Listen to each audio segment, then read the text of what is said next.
Hey folks, Dale Davidson, dear VA guy, thank you for joining us today. Hey, we're going to be talking about hypertension today. So I've got a letter from a gentleman, and let me just go ahead and start reading. So it says, Dear VA guy, I served in the U.S. Air Force and was stationed at the Ubon Royal Thai Air Force Base in Thailand from December 1970 to March 1972. I've never applied to the VA for any benefits, but I recently applied to the VA for hypertension under the PACT Act. I just recently received my decision. Now the VA found service connection for my hypertension, but with an evaluation of 0%. I'm confused because I do have hypertension. It's service connected, but they gave me a 0% rating. How can I have a service connected injury without receiving any compensation? So it's complicated, okay? Like anything dealing with the VA or the government, it's complicated. There are a lot of nuances to the VA's rules and regulations and rating schedules and all that. And so what I often do to make sense of the bureaucratic maze, I often go back to the basics. Here we go. So in general, you have service connection, and service connection's got to be established for a disability resulting from a disease or injury incurred or aggravated during your active service, okay? Service connection requires evidence showing, number one, a current disability. Here we had hypertension. Number two, incurrence of an aggravation of a disease or injury in service.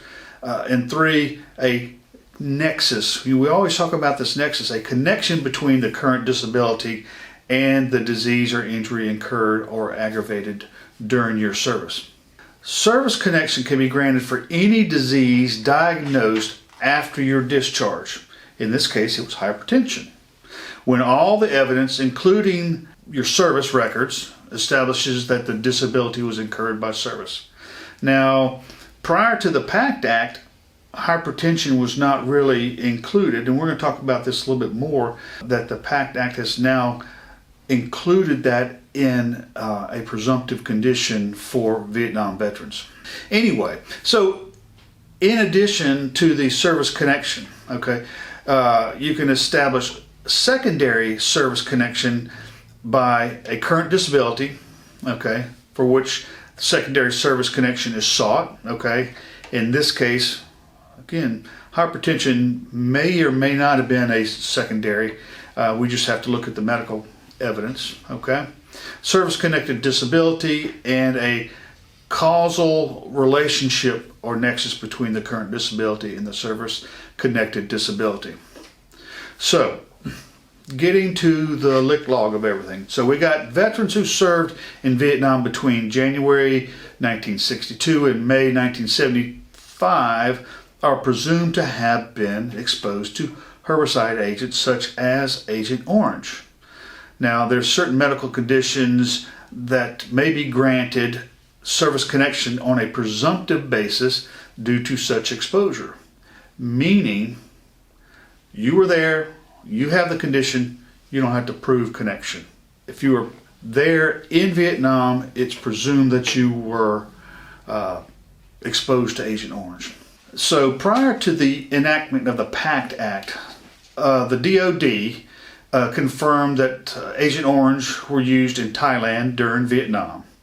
Now, the majority of the troops in Thailand during the Vietnam era were stationed at the Royal Thai Air Force Base, Ubon, and others, okay?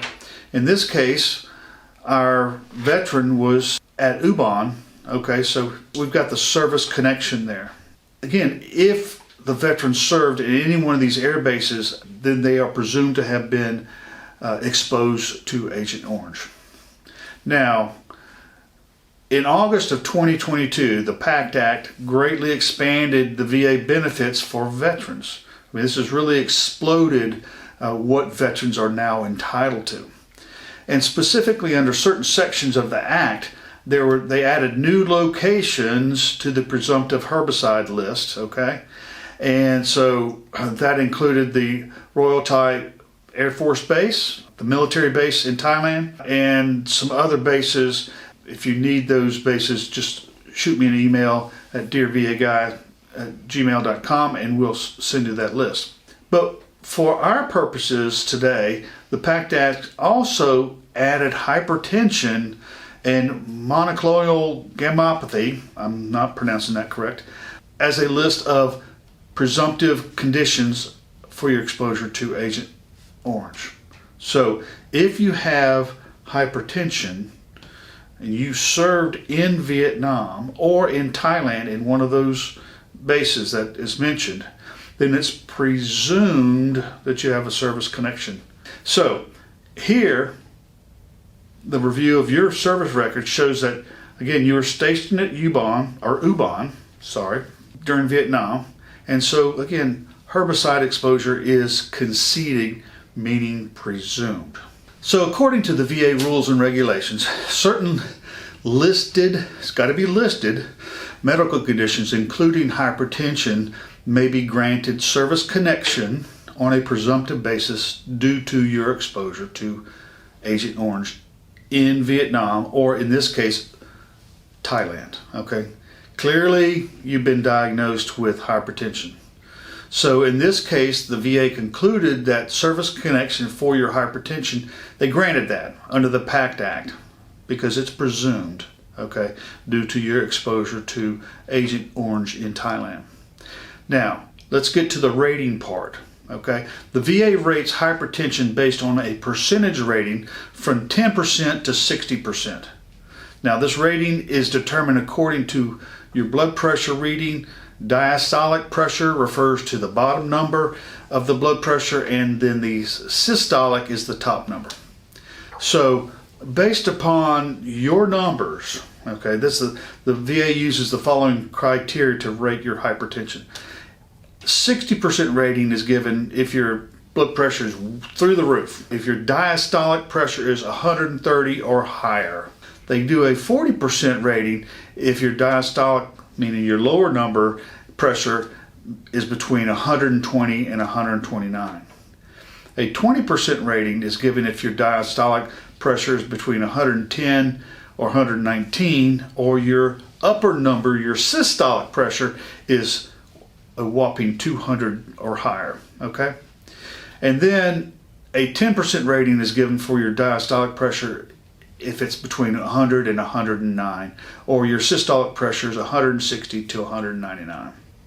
Now, the rating given determines your monthly disability compensation, and your rating has got to be at least 10% to be eligible for disability payments. So, in your case, what I suspect is that your diastolic pressure did not meet the VA ratings criteria, meaning it was below 100, okay? Which is a good thing. That's I'm not saying it's bad, but you do have hypertension. But my question to you is, and in your case, do you have a history of your diastolic pressures being predominantly 100 or more? And does your doctor put you on continuous medication? I mean, if yes, did you submit this evidence to the VA?